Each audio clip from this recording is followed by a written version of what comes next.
19h, merci de nous rejoindre sur Al24 News. Madame, monsieur, bonsoir à la une de l'actualité.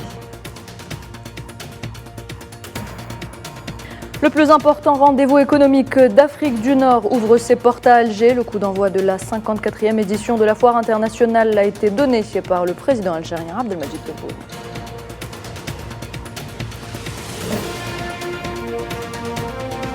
Ahmed Attaf en visite de travail en Italie. Le chef de la diplomatie algérienne a été reçu par Antonio Tajani, le ministre des Affaires étrangères et de la coopération internationale.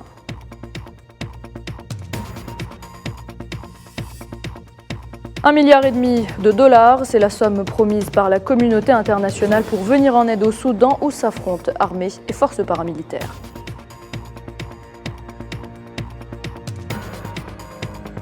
Et depuis Saint-Pétersbourg, Vladimir Poutine et les dirigeants africains réaffirment l'importance de l'approvisionnement en céréales russes sur le continent africain.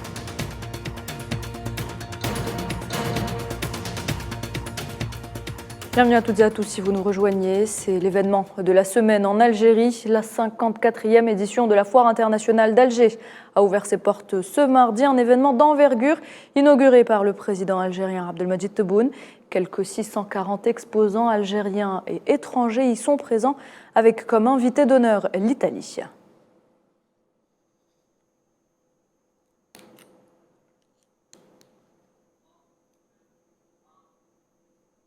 Les échanges commerciaux entre l'Algérie et l'Italie dépassent les $20 milliards. L'Italie étant le troisième partenaire commercial de l'Algérie au niveau mondial, occupant la place de premier client et troisième fournisseur. Le ministre italien du Commerce Adolfo Urso s'est d'ailleurs entretenu ce mardi avec le ministre algérien de l'économie et de la promotion des exportations, Taïeb Zitouni. J'ai le plaisir de recevoir le ministre italien du Commerce et du Made in Italy, représentant de son gouvernement lors de l'inauguration de la Foire internationale d'Alger. À travers cette occasion, de nombreuses questions sur les échanges commerciaux et économiques ont été discutées. Les deux pays ont enregistré une courbe ascendante dans plusieurs domaines. Aujourd'hui, l'Algérie est devenue premier exportateur africain vers l'Europe avec un volume estimé à $20 milliards.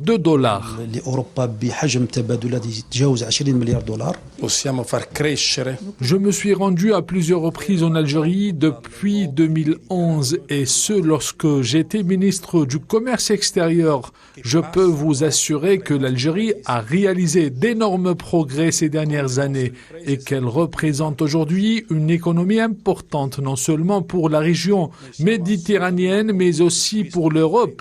L'Algérie doit miser sur la croissance de l'Afrique. La coopération algéro-italienne au centre de la visite du chef de la diplomatie algérienne à Rome. Première étape de sa tournée en Europe, Ahmed Attaf a été reçu par Antonio Tajani, ministre des Affaires étrangères et de la coopération internationale. Les deux parties ont passé en revue les relations bilatérales ainsi que les différentes visites effectuées par les deux présidents en Algérie et en Italie. Des visites qui ont contribué à fortifier justement ces relations entre les deux pays. Ahmed Attaf qui s'est par ailleurs entretenu avec le président de la Chambre des députés du Parlement italien, Lorenzo Fontana.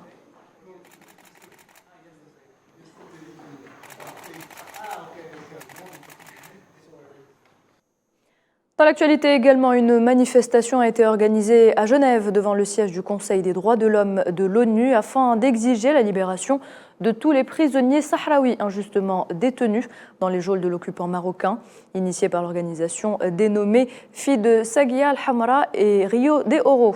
Cette manifestation a vu la participation de personnalités politiques internationales et de militants des droits de l'homme qui travaillent pour le Conseil des droits de l'homme de l'ONU ainsi que des dizaines de membres de la communauté sahraoui établis dans plusieurs pays européens.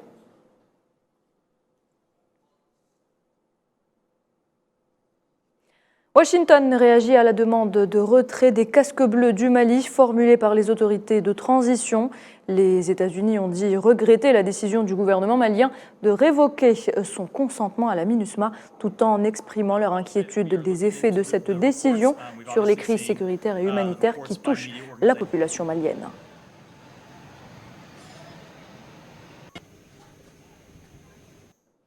Et le départ de la mission de l'Organisation des Nations Unies pour la stabilisation en République démocratique du Congo a été enclenché. C'est ce qu'a affirmé hier soir la responsable de la mission, Bintou Keïta, notant que le retrait sera effectué de façon digne et pacifique.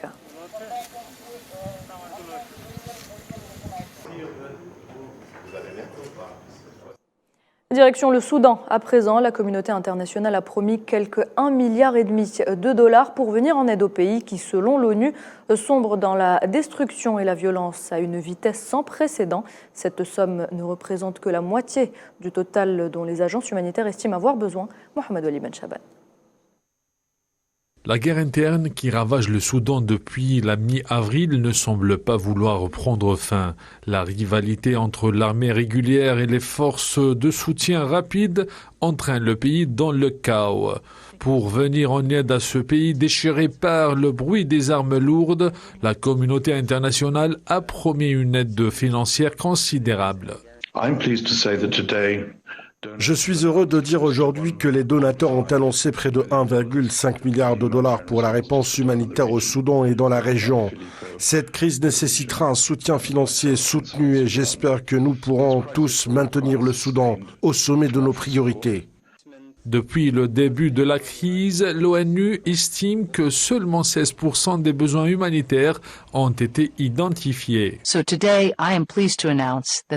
J'ai le plaisir d'annoncer que le gouvernement des États-Unis apporte 171 millions de dollars de financement supplémentaire, portant notre soutien total aux communautés soudanaises déplacées et réfugiées à plus de 550 millions de dollars pour l'exercice en cours. La déstabilisation du Soudan pourrait provoquer l'insécurité dans toute la région. Après 2 mois de conflit, plus de 2000 personnes sont mortes et plus de 2,5 millions ont été forcés de fuir le pays. Et la situation au Soudan au menu justement de discussion hier au Caire entre le secrétaire général de la Ligue arabe, Ahmed Aboulreit, et le vice-président du Conseil souverain du Soudan, Malik Agar. Les deux parties ont aussi abordé les initiatives internationales et régionales visant à résoudre le conflit armé en cours dans le pays. Dans l'actualité, toujours, Paris confirme l'intention d'Emmanuel Macron d'assister au sommet des BRICS prévu cet été en Afrique du Sud. Des détails font surface quant à cette éventuelle participation. En visite dans ce pays, le chef de la diplomatie française a confirmé ce souhait et son homologue sud-africaine a évoqué une innovation au sein du modèle de participation du groupe.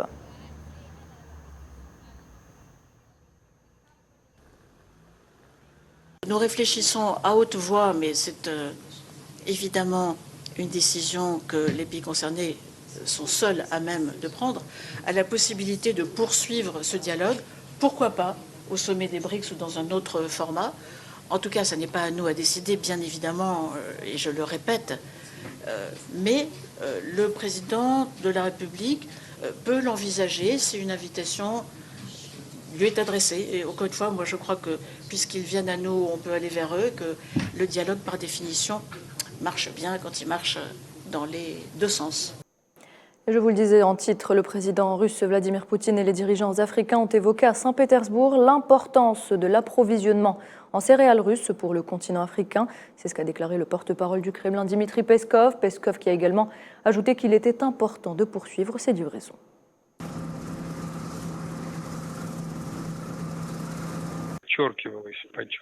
L'importance a été soulignée s'agissant des livraisons de céréales, en particulier de céréales russes au continent africain, aux pays les plus pauvres. L'importance de poursuivre ces livraisons a en effet été soulignée. Vous voyez que le président Poutine est ouvert au dialogue, il est ouvert au contact. Une conversation très productive a eu lieu samedi avec la délégation africaine et ce dialogue se poursuivra. Et alors que le conflit en Ukraine se poursuit, les pays de l'Union européenne formeront 30 000 soldats ukrainiens en 2023. L'Union européenne qui, par ailleurs, avait annoncé de nouvelles aides à hauteur de 50 milliards d'euros pour Kiev sur 4 ans. Here we propose a financial reserve for the next 4 years of 50 billion. Et dans le même temps, la Commission européenne propose aux États membres de l'Union européenne de prévoir une aide à l'Ukraine de 50 milliards d'euros sur les prochaines 4 années. On Ukraine, Sur l'Ukraine, nous proposons ici une réserve financière pour les 4 prochaines années de 50 milliards d'euros. Cela comprend à la fois les prêts et les subventions. La réserve offrira tout d'abord une perspective à nos partenaires en Ukraine, une prévisibilité, et elle devrait également inciter d'autres donateurs à intervenir également. Ursula von der Leyen a aussi proposé une augmentation du budget de l'Union européenne de 15 milliards d'euros pour la gestion de la migration. Nous proposons ici de doter nos États membres d'un soutien financier pour renforcer la gestion de nos frontières extérieures. Nous devons travailler plus intensément avec nos voisins pour favoriser leur développement économique, pour stabiliser ces pays. Nous devons renforcer nos partenariats internationaux et par conséquent, nous avons besoin d'un budget supplémentaire pour les réfugiés syriens en Syrie, au Liban, en Jordanie et en Turquie, pour la route migratoire du Sud, pour les Balkans occidentaux, pour les partenaires à travers le monde et aussi pour maintenir notre capacité à agir aux crises humanitaires et catastrophes naturelles. Pour tout cela, ce que je viens de décrire, nous demandons 15 milliards d'euros.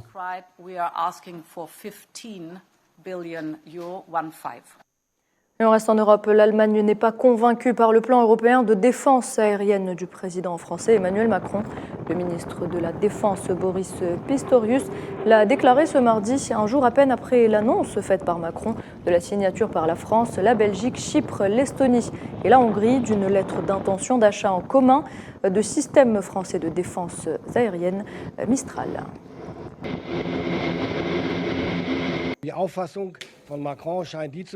La conception de Macron semble être « nous ne sommes pas si pressés, que nous ayons besoin de nous construire sur des technologies et nous pouvons attendre que ce que nous développons en Europe soit prêt. Nous, comme plusieurs autres, nous ne sommes pas convaincus. C'est pourquoi nous nous engageons dans cette voie sans exclure personne. Nous comptons sur l'interopérabilité et que les équipements peuvent être échangés entre eux, que les systèmes sont compatibles entre eux. Tant que cela sera garanti, nous continuerons à marcher main dans la main. Les Palestiniens continuent de subir les agressions de l'entité sioniste. Aujourd'hui, un Palestinien a succombé à ses blessures reçues hier lors de l'agression contre le camp de réfugiés à Jénine, portant à 6 le nombre de martyrs, dont un enfant tombé dans la série d'agressions sionistes dans la ville palestinienne occupée.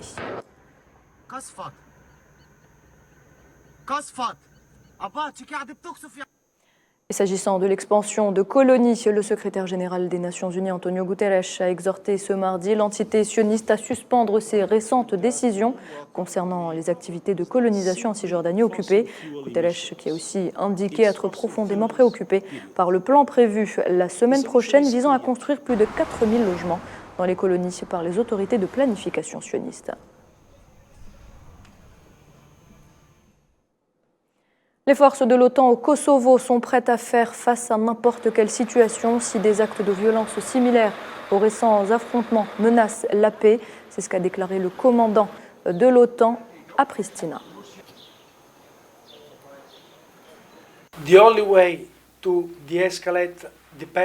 La seule façon de désamorcer dépend de la volonté politique des deux parties. Ce n'est pas, je veux dire, du point de vue militaire. Notre travail est seulement de créer un espace pour que les négociateurs des deux parties et tous ceux qui sont impliqués dans le processus de paix reviennent au dialogue pour consolider le dialogue et promouvoir ainsi des solutions pacifiques. Donc il n'y a pas de solution militaire en ce moment, car la seule façon de résoudre ces situations est d'abord et avant tout une décision politique basée sur la volonté des deux parties. Et en Finlande, les députés ont voté élu ce mardi le dirigeant conservateur Petteri Orpo en tant que Premier ministre. Il va gouverner le pays nordique à l'aide d'une coalition dont fait partie l'extrême droite.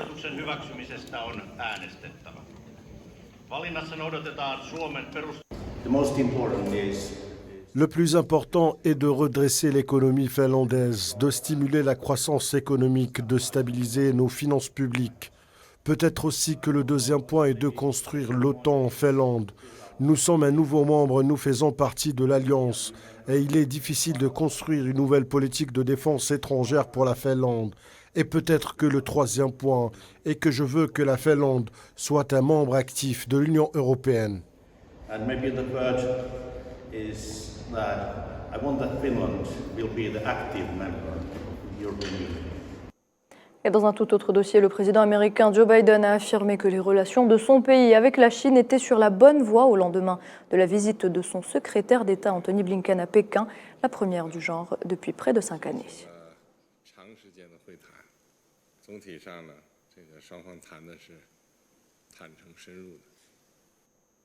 Le président américain qui a également annoncé un investissement de 600 millions de dollars dans des projets destinés à relever les défis du changement climatique. À partir de demain, le ministère du Commerce lancera le premier et le plus grand défi régional compétitif de résilience climatique pour fournir 600 millions de dollars aux communautés côtières et des Grands Lacs qui construisent des projets pour se protéger contre les impacts du changement climatique, de l'élévation du niveau de la mer, des inondations et des tempêtes. Deuxième chose que nous faisons, le ministère de l'Énergie va annoncer qu'il investit plus de 2 milliards de dollars pour moderniser notre réseau électrique afin qu'il soit plus résistant au climat, dont plus de 67 milliards de dollars en commençant par la Californie. Et troisièmement, plus tard cette année, nous organisons le tout premier sommet de la Maison-Blanche qui réunit les dirigeants locaux, étatiques, tribaux et territoriaux axés sur la résilience climatique. Et il inclura une feuille de route sur la manière dont ces actions climatiques historiques vont construire des communautés plus résilientes au climat dans toute l'Amérique.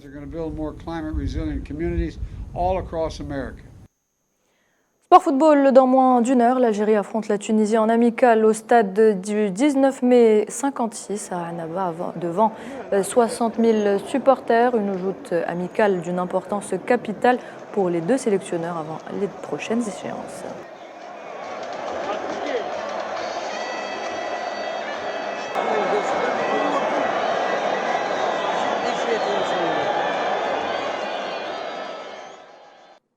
Et auteur d'un doublé au Cameroun face à l'Ouganda, Mohamed Lamine Amoura est monté en puissance sur ce match, ne se contentant pas juste d'attaquer, mais de défendre aussi. Et c'est justement l'un des secrets du changement de rythme de ce joueur, dévoilé par son entraîneur au FC Lugano en Suisse. Il est contacté par notre journaliste Salah Faisal. Je pense que le vrai secret de Amoura est que dans les derniers 6 mois, il a voulu vraiment se concentrer à se développer. Maintenant, c'est plus seulement en attaquant central. Maintenant, c'est un joueur qui peut jouer sur le couloir gauche, couloir droite, et mettre en difficulté tous les fois les adversaires avec sa vitesse. Je pense que c'est vraiment beaucoup développé tactiquement, offensivement dans les choix. Et surtout, maintenant, c'est un joueur qui travaille beaucoup dans la phase défensive. Et je pense qu'Amoura, il a compris que s'il veut devenir un grand joueur dans le niveau européen, c'est beaucoup important de jouer les deux faces. Et depuis son départ d'Algérie à son arrivée en terre helvétique, Amoura a toujours affiché cet attachement à son pays, l'Algérie, comme nous le confirme une fois de plus son entraîneur. Non, la vérité est qu'Amoura, il y a eu des petites blessures, surtout dans l'été passé. Mais lui, il a fait vraiment tout pour jouer par sa nationale, parce que pour lui, jouer pour l'Algérie, c'est la chose plus importante de sa vie. Il a l'équipe dans le cœur. Tout le monde ici l'appelle le petit Fennec. Et vraiment, parce qu'il demande toujours l'amour pour son équipe nationale. Et voilà, c'est la fin de cette édition. Merci de l'avoir suivi. Très bonne soirée et à demain.